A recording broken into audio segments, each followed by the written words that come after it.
November 1 Dubai വാർത്തയുടെ night updates live.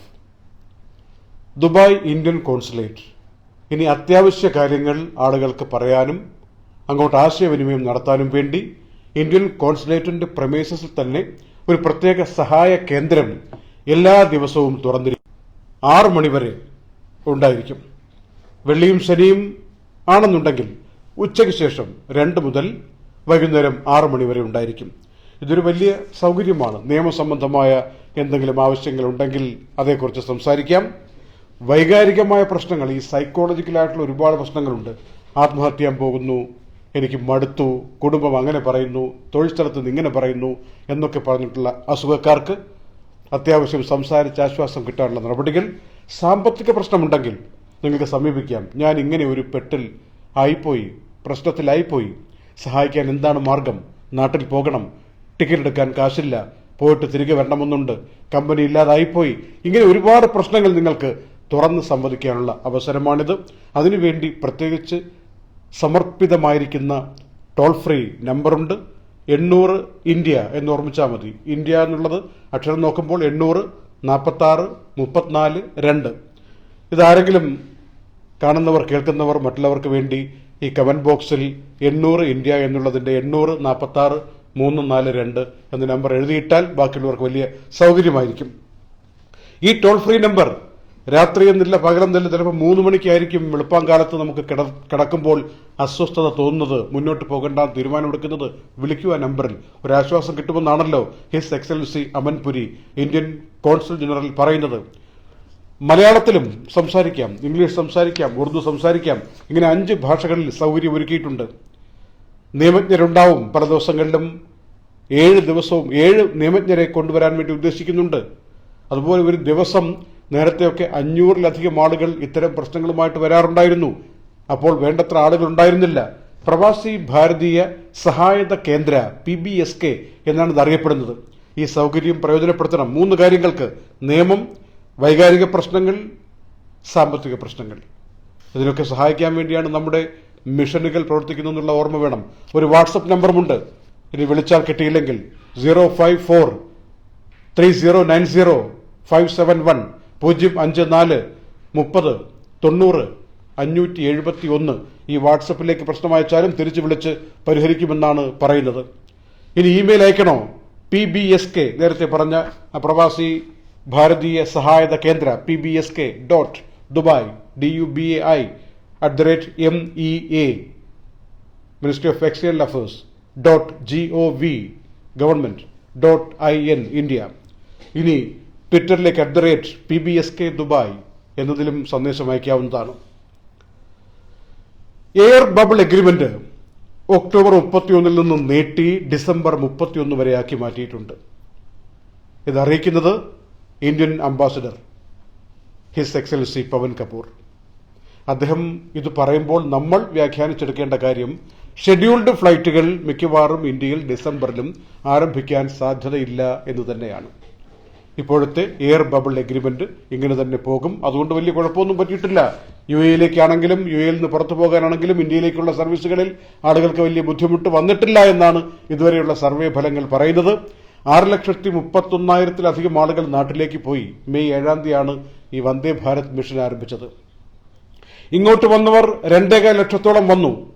July 12 മുതൽ ആരംഭിച്ച സർവീസുകളിലാണ് ഇത്രയും ദിവസങ്ങൾക്കുള്ളിൽ ഇത്രയും ആളുകൾ വന്നിരിക്കുന്നത്.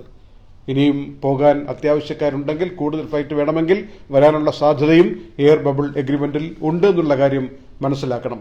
പിന്നെ ഒരു ഉപദേശം അദ്ദേഹം പറയുന്നത് വിസിറ്റ് വിസക്കാരോടാണ്. ഒരുപാട് പ്രശ്നങ്ങളുണ്ടായി, മാധ്യമങ്ങളിലൂടെ നമ്മൾ അറിഞ്ഞു, എയർപോർട്ടിൽ കുടുങ്ങിപ്പോയി.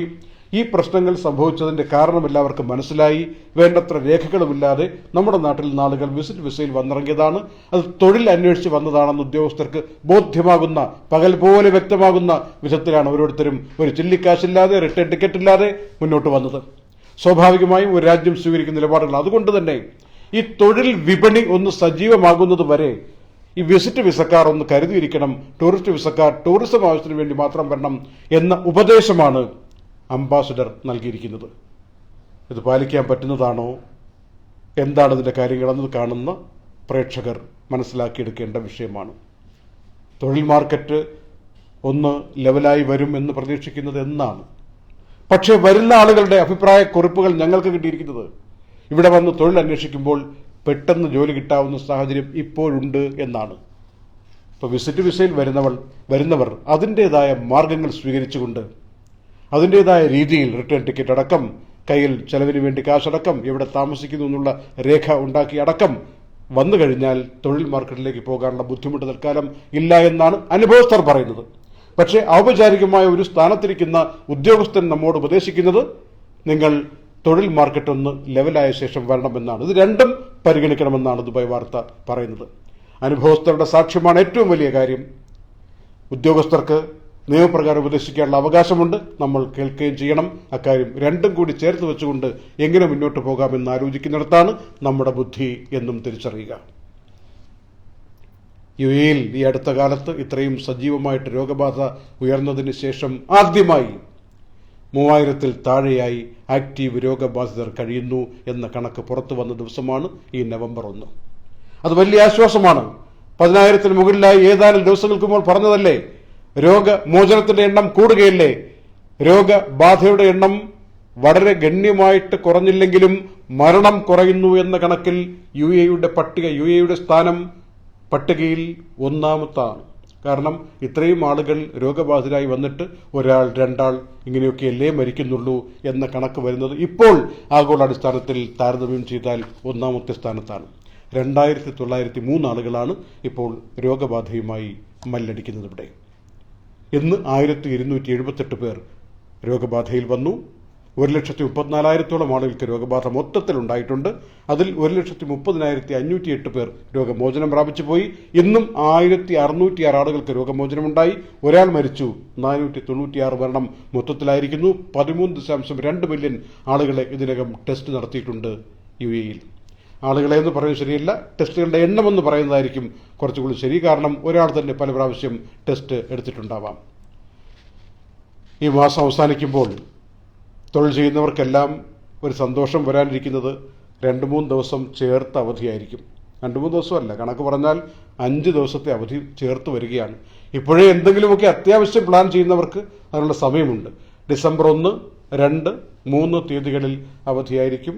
ദേശീയ ദിനാഘോഷവുമായി ബന്ധപ്പെടുത്തിയും അതുപോലെ കമമറേഷൻ ഡേയുമായി ബന്ധപ്പെടുത്തിയും ഒക്കെ ചേർത്ത് വെച്ചുകൊണ്ടുള്ള അവധി വരികയാണ്. ചൊവ്വ, ബുധൻ, വ്യാഴം, പിന്നെ വെള്ളിയും ശനിയും അവധി എന്ന രൂപത്തിൽ പോവുകയല്ലേ എന്നതാണ്. യുഎഇയിൽ ഒരു പുതിയ കമ്മിറ്റി രൂപീകരിക്കപ്പെട്ടു. ഗവൺമെന്റിന്റെ ബിസിനസ് തകർന്നു കിടക്കുന്ന ആളുകളുടെ റിക്കവറി എങ്ങനെ കൊണ്ടുവരാം. Crisis recovery management and governance committee എന്നാണ് ഇതിന് പറയുന്നത്. നോർമലാകാൻ വേണ്ടിയുള്ള സഹായം കൊടുക്കുന്നു. ഫുഡിന്റെ ഏരിയയിൽ വെള്ളം, ഊർജം, മരുന്ന്, ഈ ഏരിയകളൊക്കെ ഒന്ന് ശക്തിപ്പെടുത്താൻ വേണ്ടി ഈ കമ്മിറ്റി നിർദ്ദേശം നൽകും. അതുപോലെ തന്നെ ആരോഗ്യ വകുപ്പ് പറയുന്നൊരു കാര്യം ശ്രദ്ധിക്കണം. ദിവസവും അല്ലെങ്കിൽ ആഴ്ചയിലൊരിക്കൽ ഞങ്ങൾ പറയുന്ന വിറ്റാമിൻ ഈ ഓൺലൈൻ വഴി വാങ്ങിക്കഴിച്ചാൽ നിങ്ങൾക്ക് രോഗമേ വരില്ല, അഥവാ രോഗം വന്നാലും ശരിയാകും എന്ന് പറഞ്ഞുകൊണ്ടുള്ള പരസ്യങ്ങളിലും സോഷ്യൽ മീഡിയ പ്രചരണങ്ങളിലും കുടുങ്ങിപ്പോകരുത്. അങ്ങനെ ഒരു വിറ്റാമിൻ അംഗീകരിച്ചതിന്റെ മരുന്നായിട്ട് പ്രഖ്യാപിക്കപ്പെട്ടിട്ടില്ല. ഓരോ മഞ്ഞ, പച്ച, ചുവപ്പ് ഗുളികകളൊക്കെയാണ് ഇങ്ങനെ കൊടുത്തുകൊണ്ട് ചില പ്രത്യേക ആളുകൾ തട്ടിപ്പ് നടത്തിക്കൊണ്ടിരിക്കുന്നത് നമുക്ക് എല്ലാവർക്കും അറിയാം. ആരൊക്കെയാണെന്ന് ഇവിടെ പറയുന്നില്ല. പക്ഷേ സൂക്ഷിക്കണം. ഇങ്ങനെ ചുവന്ന ഗുളികയുടെ ഫോട്ടോ കാണിച്ചിട്ട് ഇത് വാങ്ങിക്കഴിച്ചാൽ കൊറോണ മാറും എന്നൊക്കെ പറയുന്ന തെറ്റായ പ്രചരണങ്ങളിൽ കുടുങ്ങാതിരിക്കാൻ ആരോഗ്യവകുപ്പ് നിർദ്ദേശം നൽകിയിരിക്കുകയാണ്. റാസഖേമയിൽ 13 വയസ്സുള്ളൊരു കുട്ടി ഒരു SUV വാഹനം ഓടിച്ചു. തലകീഴായി മറിഞ്ഞു, നിയന്ത്രണം കിട്ടാതെ. കൂടെ ഉണ്ടായിരുന്ന 2 പേരിൽ 12 വയസ്സുകാരൻ മരിച്ചു. 11 വയസ്സുകാരൻ ഗുരുതരാവസ്ഥയിൽ കിടക്കുകയാണ്. ഒരു ഇമാറാത്തി കുട്ടിയാണ് മരിച്ചത്. കുട്ടികളെ ഇങ്ങനെ വാഹനങ്ങൾ ഓടിക്കാൻ വേണ്ടി നിയന്ത്രണമില്ലാതെ, മേൽനോട്ടമില്ലാതെ, ലൈസൻസ് ഇല്ലാതെ വാഹനമെടുത്ത് കയ്യിൽ കൊടുക്കുന്ന മാതാപിതാക്കൾ ശിക്ഷാർഹരാണ് യഥാർത്ഥത്തിൽ. അതേത് രാജ്യത്തെ പൗരന്മാരാണെങ്കിലും ഇങ്ങനെയൊന്നും ചെയ്യരുതെന്ന കാര്യം ഞങ്ങളും ഓർമ്മിപ്പിക്കുകയാണ്. നമ്മുടെ കുട്ടികൾ അങ്ങനെ ആകാതിരിക്കട്ടെ എന്ന് പ്രത്യേകം ശ്രദ്ധിക്കുക. അബുദാബിയിൽ ഒരു ആശുപത്രിയിൽ ഒരു വനിത ചികിത്സിക്കാൻ വേണ്ടി പോയി ചെന്നപ്പോൾ തെറ്റായ ചികിത്സ, തെറ്റായ കണ്ടുപിടുത്തം ഇതൊക്കെ നടത്തിയിട്ട് 1.5 മാസം ICUവിൽ കിടത്തി. വലിയ ബില്ലായി. അസുഖം ഭേദമായില്ല എന്ന് മാത്രമല്ല, രോഗാവസ്ഥ രൂക്ഷമായി. എങ്ങനെയെങ്കിലും അവിടെ നിന്ന് ICUവിൽ നിന്ന് രക്ഷപ്പെട്ടപ്പോൾ ഈ വനിത കേസ് കൊടുത്തു. 2 ലക്ഷം ദിർഹം കൊടുക്കാൻ വേണ്ടിയാണ് ഉന്നത വിദഗ്ധ സമിതിയുടെ അഭിപ്രായത്തോടു കൂടി കോടതി വിധിച്ചിരിക്കുന്നത്. ആശുപത്രികൾ ശ്രദ്ധിക്കുക. ഇപ്പോൾ ഓഫീസുകളിൽ പലയിടത്തും ഞങ്ങൾ അറിഞ്ഞൊരു വിഷയം, ജീവനക്കാരിൽ പകുതിയിൽ താഴെ ആളുകൾ മാത്രമേ ഓഫീസിൽ പലയിടത്തും പോയിരുന്ന് ജോലി ചെയ്യുന്നുള്ളൂ. ബാക്കിയൊക്കെ വീട്ടിലിരുന്ന് ജോലി ചെയ്യുന്നു, കാര്യങ്ങൾ നടക്കുന്നുമുണ്ട്. അതൊരു പുതിയ ശീലമായി മാറുകയാണ്. അപ്പോൾ സ്വാഭാവികമായും ചില കമ്പനികൾ ചില ജീവനക്കാരെ ഒഴിവാക്കിയിട്ടുണ്ട്. ഉദാഹരണത്തിന് ഓഫീസ് ബോയ് ഇപ്പോഴില്ല. ഒരാൾ വന്നാൽ മീറ്റിങ്ങുകൾ കുറവാണല്ലോ, അപ്പോൾ ആളുകൾ വരുമ്പോൾ അതിൻ്റെ എണ്ണം കുറവ്. ചായ കൊണ്ട് കൊടുക്കാനോ അവർക്ക് വെള്ളം വേണമെന്ന് ചോദിക്കാനോ അങ്ങനെ ഒരു ആവശ്യമില്ലാത്ത വിധം ഇടത്തരം കമ്പനികളൊക്കെ മാറിക്കഴിഞ്ഞു എന്നാണ് പലരും പറയുന്നത്. ഈ സാഹചര്യത്തിൽ നിങ്ങൾക്ക് സ്ഥാപനങ്ങൾ നടത്തുന്നവർക്കാണെങ്കിലും വീട്ടിലേക്കാണെങ്കിലും വെയർഹൌസിലേക്കാണെങ്കിലും ഒരു സൗകര്യം പ്രയോജനപ്പെടുത്താൻ വേണ്ടിയാണ് ദുബായ് വാർത്ത ഇക്കാര്യം സൂചിപ്പിക്കുന്നത്.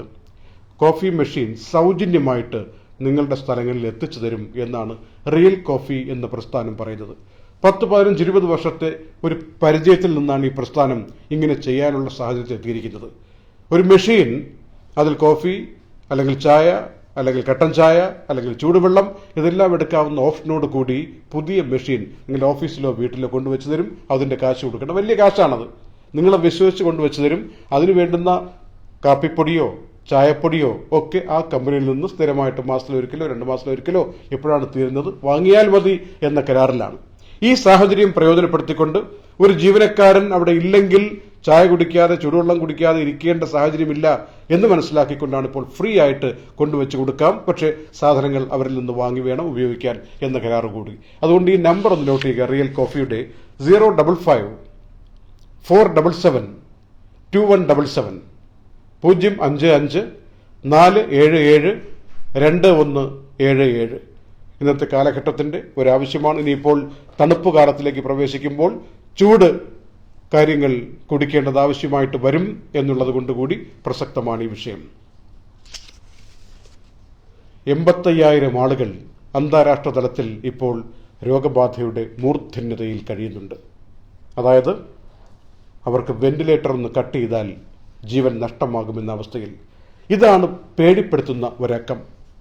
11 മില്യൺ മുതൽ 12 മില്യൺ വരെ ആളുകൾക്ക് ഇപ്പോൾ ഈ വൈറസ് ശരീരത്തിലുണ്ട്.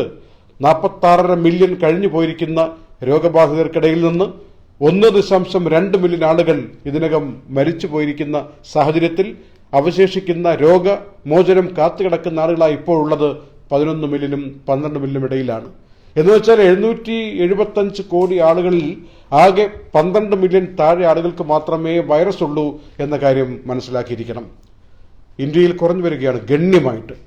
ഇന്നിപ്പോൾ അവസാനത്തെ റിപ്പോർട്ട് നോക്കുമ്പോഴും ഏതാണ്ട് 32,000 ചുറ്റിപ്പറ്റി മാത്രമേ രോഗബാധ വന്നിട്ടുള്ളൂ. 326 മരണം വന്നിരിക്കുന്നത്. അതുതന്നെ കഴിഞ്ഞ ദിവസങ്ങളുമായി താരതമ്യം ചെയ്യുമ്പോൾ വളരെ കുറവാണ്. ഇപ്പോൾ റഷ്യ, UK, ഫ്രാൻസ്, അമേരിക്ക ഈ 4 രാജ്യങ്ങളും വീണ്ടും രോഗബാധ കൂടുന്ന വിധത്തിലേക്ക് വന്നിട്ടുണ്ട്. നമ്മുടെ രാജ്യത്തിന്റെ പേര് പ്രതിദിനം കൂടിക്കൊണ്ടിരിക്കുന്ന സാഹചര്യത്തിൽ നിന്ന് മാറി നിൽക്കുകയാണ്. പക്ഷേ കേരളത്തിൽ അങ്ങനെയല്ല. ഇന്നും 7,000-ലധികം കേസുകൾ വന്നു. ഇന്ന് സൗദി അറേബ്യയിൽ 18 പേരാണ് മരിച്ചത്. UAEയിൽ ഒരാൾ മരിച്ചു എന്ന് പറഞ്ഞു. ഖത്തറിൽ മരണമില്ല. കുവൈറ്റിൽ 3 പേർ മരിച്ചു. ഒമാനിൽ കഴിഞ്ഞ 4 ദിവസത്തെ കണക്ക് ഒന്നിച്ചു വന്നപ്പോൾ 38 മരണം എന്നുള്ളത് വന്നിരിക്കുകയാണ്. 5 മാസമായി കോവിഡുമായി ബന്ധപ്പെട്ട റിപ്പോർട്ടുകൾ വന്നപ്പോൾ ഓസ്ട്രേലിയയിൽ ഇന്ന് ഒരൊറ്റ റിപ്പോർട്ടും വന്നിട്ടില്ല എന്ന ആശ്വാസം ഓസ്ട്രേലിയ രേഖപ്പെടുത്തുകയാണ്. UAEയിൽ 2021 ബഡ്ജറ്റിന്റെ തുക അറിഞ്ഞോ? 5,800 കോടി ദിർഹമാണ് ചെലവഴിക്കാൻ പോകുന്നത് UAEയുടെ വികസനത്തിന് വേണ്ടി. 2021 ഹിസ് ഹൈനസ് ഷേഖ് മുഹമ്മദ് ഇന്ന് പ്രഖ്യാപിച്ചിരിക്കുന്ന തുകയാണിത്. 6 ആഫ്രിക്കൻ രാജ്യങ്ങളുമായിട്ട് 6 വലിയ കരാറുകൾ ഉണ്ടാക്കാൻ പോകുന്നു. ആഫ്രിക്കയെ UAEയുടെ വളരെ അടുത്ത രാജ്യമായി മേഖലയാക്കി കണ്ടുകൊണ്ടുള്ള പുരോഗമനവുമായി മുന്നോട്ട് പോവുകയാണെന്നും അറിയിപ്പിൽ പറയുകയാണ്. നവംബർ 9 ഒരാഴ്ച കഴിയുമ്പോൾ ടോളറൻസ് ഫെസ്റ്റിവൽ സംഘടിപ്പിക്കുന്നു UAE. ഓൺലൈനിലായിരിക്കും കൂടുതൽ പരിപാടികൾ. രാഷ്ട്രത്തിന്റെ പിതാവ് ഷെയ്ഖ് സായിദിന്റെ ഇതിഹാസം 50 വർഷങ്ങൾക്ക് മുമ്പേ തുടങ്ങിയത്. ലോകത്തെ ആ ഇതിഹാസം അറിയിക്കുന്നതിന് വേണ്ടിയുള്ള പരിപാടികളാണ് ടോളറൻസ് ഫെസ്റ്റിവലിലൂടെ ഉൾക്കൊള്ളിക്കാൻ ശ്രമിച്ചിരിക്കുന്നത്. 6,000-ലധികം കുട്ടികൾ പങ്കെടുക്കും. 40 യൂണിവേഴ്സിറ്റികൾ ചേരുന്നുണ്ട്. ഒരുപാട് ആളുകൾക്ക്, നമ്മുടെ മലയാളികൾക്കും ഇതിനകത്ത് ചേരാം. ഞങ്ങൾ പറയുന്നത് മലയാളി പ്രസ്ഥാനങ്ങളൊക്കെ ഈ ടോളറൻസ് ഫെസ്റ്റിവലുമായി ബന്ധപ്പെട്ട് എന്താണ് സഹിഷ്ണുത എന്നുള്ളത് ലോകത്തിന് കാണിച്ചു കൊടുക്കാൻ നമ്മൾ മുന്നിൽ നിൽക്കണമെന്നാണ്. KMCC പോലുള്ള പ്രസ്ഥാനങ്ങൾ സ്വാഭാവികമായിട്ടും ഇതിലേക്ക് വരുമെന്ന് പ്രതീക്ഷിക്കുകയാണ്. അല്ലെങ്കിൽ വരിക തന്നെ വേണം. ഇനി ഒരാഴ്ചയേ ഉള്ളൂ എന്ന് വിചാരിക്കരുത്. അതിനിടയിൽ തന്നെ പ്ലാൻ ചെയ്ത് എന്തെല്ലാം കാര്യങ്ങൾ, ഒരുപാട് പ്രസ്ഥാനങ്ങളുണ്ട്, എല്ലാ പ്രസ്ഥാനങ്ങളുടെയും പേര് പറയുന്നില്ല. ഓരോരുത്തരും അവരവർക്ക് കഴിയുന്ന വിധത്തിൽ ഇന്ത്യയുടെ ശക്തി ഈ ഒരു സഹിഷ്ണുതയിൽ നമ്മൾ കാണിച്ചു കൊടുക്കണമെന്ന കാര്യം ഓർമ്മിപ്പിക്കുകയാണ്. മറ്റന്നാൾ അമേരിക്കൻ പ്രസിഡന്റ് തെരഞ്ഞെടുപ്പ്. ട്രംപും ജോ ബൈഡനും. ആര് ജയിക്കും എന്നുള്ളത് ലോകം മുഴുവൻ കാത്തിരിക്കുന്നു. ഇപ്പോഴും ചില അഭിപ്രായ സർവേകൾ പറയുന്നത് ജോ ബൈഡൻ ജയിക്കുമെന്നാണ്. CNN ഇന്നലെ വരെ ജോ ബൈഡന് വേണ്ടി വാദിച്ചുകൊണ്ടിരുന്നിട്ട് ഇന്ന് പറയുന്നു പ്രതീക്ഷിച്ചതിനും അപ്പുറമുള്ള അത്ഭുതകരമായ ലീഡിലേക്ക് മെച്ചപ്പെട്ട് വന്നിരിക്കുന്നു ട്രംപ് എന്ന് പറഞ്ഞിട്ടുണ്ട്. ട്രംപ് അല്ലെങ്കിൽ തന്നെ CNN-നെതിരാണ്. രണ്ടുപേരും വലിയ ശത്രുക്കളാണ്.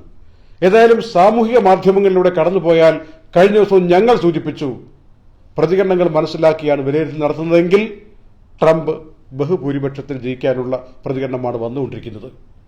ഒരു വളരെ വംശീയമായ ദേശീയമായ അമിതാവേശത്തിന്റെ പ്രകടനം കാണുന്നുണ്ട്.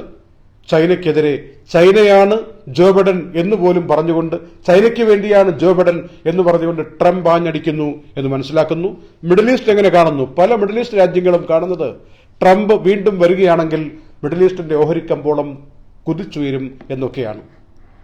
UAE ഇസ്രയേലുമായി, ബഹ്റൈൻ ഇസ്രയേലുമായി പുതിയ ബന്ധങ്ങളുണ്ടാക്കിയ സാഹചര്യത്തിൽ, പ്രത്യേകിച്ച് സുഡാനും പുതിയ ബന്ധത്തിൽ ഏർപ്പെട്ട സാഹചര്യത്തിൽ, ഫലസ്തീനു വേണ്ടി നന്മകൾ ചെയ്യുമെന്ന സാഹചര്യം ഉണ്ടാക്കിയെന്ന് അവകാശപ്പെടുന്ന സാഹചര്യത്തിൽ, ബിസിനസ് കാര്യങ്ങൾ വർദ്ധിക്കാൻ പോകുന്നു ഇസ്രയേലുമായിട്ടെന്ന് പറയുന്ന സാഹചര്യത്തിൽ ട്രംപാണ് ഇതെല്ലാം ചെയ്തതെന്നും ഇനി ഖത്തറുമായിട്ടുള്ള പ്രശ്നം പോലും ഒരുപക്ഷെ സംസാരിച്ച് ശരിയാക്കുമെന്നും പ്രതീക്ഷിക്കുന്ന ആളുകളുണ്ട്. ആ അർത്ഥത്തിൽ മിഡിൽ ഈസ്റ്റിന്റെ മൊത്തത്തിലുള്ള രാഷ്ട്രീയപരമായ ഇടപെടൽ ട്രംപ് ജയിക്കണമെന്ന രൂപത്തിലാണെന്നും വിശകലന റിപ്പോർട്ടുകൾ വരികയാണ്.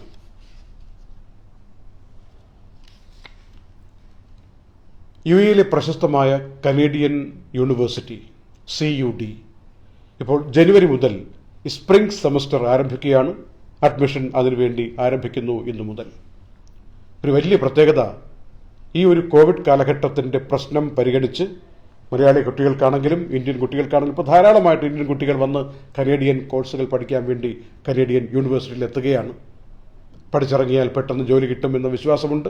കാനഡയിലേക്ക് പോകാനുള്ള അവസരം വളരെ വളരെ കൂടുതലാണ്. അങ്ങനെ വന്നാൽ കാനഡയിൽ എത്തിക്കഴിഞ്ഞാൽ പിന്നെ ജോലി ഉറപ്പാണെന്ന വിശ്വാസമുണ്ട്. അതൊക്കെ കൊണ്ടാണ് ഇത്തരം യൂണിവേഴ്സിറ്റികൾക്ക് മറ്റുള്ള യൂണിവേഴ്സിറ്റികളെക്കാൾ പ്രസക്തി കൂടുന്നത്. 30% ഫീസ് ഡിസ്കൗണ്ട് ഇപ്പോൾ കൊടുക്കുകയാണ് കോവിഡ് കാലഘട്ടത്തിന്റെ പേരിൽ. ജനുവരിയിലാണ് കോഴ്സ് ആരംഭിക്കുന്ന സെമസ്റ്റർ.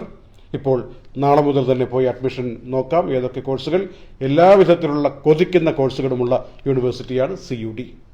ഒരു നമ്പറും തരാം, ഒരു വാട്സപ്പ് നമ്പറും തരാം. 04-321-9090 9090 04-321-9090. വാട്സപ്പ് നമ്പർ ആണെങ്കിൽ 052-5069-283. അതിലേക്ക് വാട്സപ്പ് അയച്ചും കാര്യങ്ങൾ അറിയാൻ പറ്റും. മുല്ലപ്പള്ളിയുടെ സ്ത്രീവിരുദ്ധ പരാമർശം അവിടെ വെച്ച് തിരുത്തിയെങ്കിലും മാപ്പ് പറഞ്ഞില്ലെങ്കിൽ പ്രശ്നമാണെന്ന് പറഞ്ഞുകൊണ്ട് വനിതാ കമ്മീഷൻ കേസെടുത്തിട്ടുണ്ട്. ബിനീഷ് കൊടിയേരി എൻഫോഴ്സ്മെന്റ് ഡയറക്ടറേറ്റിനെതിരെ ശക്തമായി പ്രതികരിക്കുന്നു. ചെയ്യാത്ത കാര്യങ്ങൾ സമ്മർദ്ദം ചെലുത്തി തന്നെ കൊണ്ട് പറയിപ്പിക്കാൻ നോക്കിയാണെന്ന് പറയുന്നു. അഭിഭാഷകർ നാളെ ഹൈക്കോടതിയെ സമീപിക്കുകയാണ്. നാളെ കസ്റ്റഡി കാലാവധി അവസാനിക്കുകയുമാണ്. ദേഹാസ്വാസ്ഥ്യം അനുഭവപ്പെട്ട ബിനീഷിനെ ഇന്ന് ആശുപത്രിയിൽ ഹാജരാക്കിയിട്ടുണ്ട്. ഒമാനിലെത്തുന്ന പുറത്തുനിന്നെത്തുന്ന ആളുകൾക്ക് 14 ദിവസം വേണ്ട ഇനി ക്വാറന്റൈൻ, 7 ദിവസം മതി. 8-ാം ദിവസം പോയി PCR എടുക്കണം എന്ന കാര്യം പറഞ്ഞിട്ടുണ്ട്. ഒമാൻ വഴി കടന്നു പോകുന്നവർക്ക് 3 ഒമാനി റിയാൽ ട്രാൻസിറ്റ് ചാർജ് ഫീസ് കൊടുക്കേണ്ടി വരുമെന്ന കാര്യവും അറിഞ്ഞിരിക്കുക. മാധ്യമങ്ങളെല്ലാം പച്ചക്കള്ളം പറയുന്ന കൂട്ടത്തിലാണ് എന്ന് കോടിയേരി ബാലകൃഷ്ണൻ അഭിപ്രായപ്പെടുന്നു. കേരളത്തിൽ 7025 കേസുകൾ, 28 മരണം, 8511 റിക്കവറി. 50,000 പേരെ പരിശോധിക്കുമ്പോൾ 7025 വരിക എന്ന് വെച്ചാൽ അത് വലിയ സംഖ്യയാണ്. ടെസ്റ്റ് പോസിറ്റിവിറ്റി എന്ന് പറയുന്നത് 14% കൂടുതലാണ്. ചെന്നൈ 9 വിക്കറ്റിന് പഞ്ചാബിനെ തോൽപ്പിച്ചു. നേരത്തെ പറഞ്ഞു മറ്റ് ഗൾഫ് രാജ്യങ്ങളിലെ കണക്കുകൾ. മറ്റൊരു സുപ്രധാന കാര്യം, എപ്പോഴും ഓർമ്മിക്കേണ്ട കാര്യം പറയുന്നു. ലോകത്ത് പല വിധത്തിൽ പല മേഖലകളും തിരിച്ചുവരവിൻ്റെ പാതയിൽ തന്നെയാണ്. ഇനി ട്രാവൽ ആൻഡ് ടൂറിസം മാത്രമാണ് സജീവമായിട്ട് വരേണ്ടത്. അതിനുവേണ്ടി ഇതുമായി ബന്ധപ്പെട്ട IATA അടക്കമുള്ള പ്രസ്ഥാനങ്ങളും ലോകത്തുള്ള മുഴുവൻ വിമാന കമ്പനികളും കിണഞ്ഞു പരിശ്രമിക്കുന്നു. ഒരുപക്ഷെ ഈ നവംബറിൽ തന്നെ ചില സൂചനകൾ നമുക്ക് വിശ്വസിക്കാമെങ്കിൽ ഈ യാത്രയുമായി ബന്ധപ്പെട്ട ക്വാറന്റൈൻ നടപടിക്രമങ്ങൾ, ടെസ്റ്റ് നടപടിക്രമങ്ങൾ, ഇതിനൊക്കെ വലിയ മാറ്റം വരികയും വാക്സിൻ കൊടുത്തു തുടങ്ങുമ്പോൾ തന്നെ പെട്ടെന്ന് പരിശോധിക്കാൻ വേണ്ട സംവിധാനങ്ങൾ വളരെ വ്യാപകമായി പ്രാബല്യത്തിൽ വരികയും ചെയ്യുമ്പോൾ എല്ലാവരും യാത്രയിലേക്ക് വീണ്ടും വരും എന്ന കാര്യത്തിൽ സംശയം വേണ്ട എന്ന് വിശ്വസിച്ചുകൊണ്ടാണ് പോകുന്നത്. എങ്കിൽ മാത്രമേ തൊഴിൽ വിപണി പഴയതുപോലെ ആവുകയുള്ളൂ, എങ്കിൽ മാത്രമേ കച്ചവട രംഗം സമൃദ്ധമായി പോവുകയുള്ളൂ, എങ്കിൽ മാത്രമേ ആളുകൾ പുറത്തിറങ്ങുന്നതിൻ്റെ ആ ഒരു ഫ്രീക്വൻസി എന്ന് പറയുന്ന ആവൃത്തി കൂടുകയുള്ളൂ എന്നൊക്കെ മനസ്സിലാക്കി അങ്ങനെ ഒരു ഘട്ടം പെട്ടെന്ന് എത്തട്ടെ എന്ന് പ്രാർത്ഥിക്കുകയാണ് നമ്മളിപ്പോൾ ചെയ്യേണ്ടതെന്ന് ഓർമ്മിപ്പിക്കുന്നു. നവംബർ 1 കേരള പിറവി ദിനത്തിൻ്റെ ഈ ഒരു ദുബായ് വാർത്ത നൈറ്റ് അപ്ഡേറ്റ്സ് ലൈവ് സമാപിക്കുന്നു. നിങ്ങളുടെ അഭിപ്രായങ്ങളോ നിർദ്ദേശങ്ങളോ സംശയങ്ങളോ നിയമസംബന്ധമായിട്ടുള്ള എന്തെങ്കിലും കാര്യങ്ങളൊക്കെ ഉണ്ടെങ്കിൽ എൻ്റെ കമൻറ്റ് ബോക്സിലിടൂ. ഞങ്ങൾ മറുപടി പറയാതിരിക്കുമ്പോഴും നമ്മുടെ പ്രേക്ഷകർ ഇടപെട്ടുകൊണ്ട് അവരുടെ അനുഭവം മറുപടിയാക്കി നൽകുന്ന ഒരു രീതി ഒരുപാട് പേർക്ക് ഗുണം കിട്ടുന്നുണ്ട്. ഞങ്ങൾ ഒരു മറുപടി വാക്കിട്ടില്ലെങ്കിലും ദയവ് ചെയ്ത് നിങ്ങളത് തുടരണം.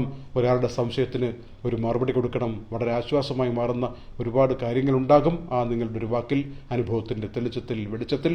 നന്ദി.